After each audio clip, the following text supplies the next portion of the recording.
Maybe starting from first principles, because agentic AI is a term that's bandied about quite a bit these days. It's very hot, it's very interesting.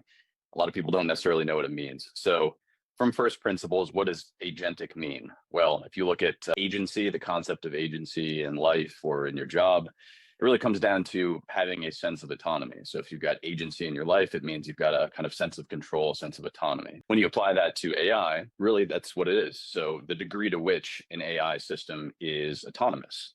And it's not a binary thing. It's not, is it agentic or not? It's kind of it's a spectrum. So, sort of to what degree is a human involved in providing feedback and steering the ship. Yeah, just to expand on that, to me, the key components of an agent are: one, it has an objective.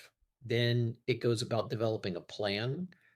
And as a digital entity with some agency, then it can sense its environment.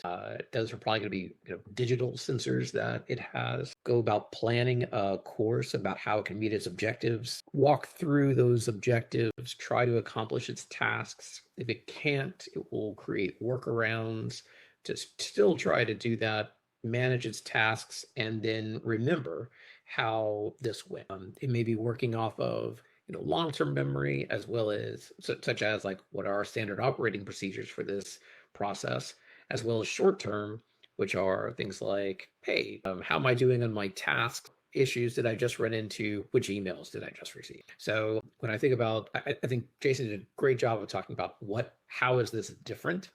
And then I think that's kind of what the individual pieces are to what we might consider it an agent. And just as Jason mentioned, in terms of there are various levels of agency, there are various types of functionality that kind of move these agents from being pretty straightforward, nearly workflows, all the way to highly sophisticated, highly independent digital entities. So that's a very good way to set the stage and tone kind of for the rest of the conversation, because I think that's really important.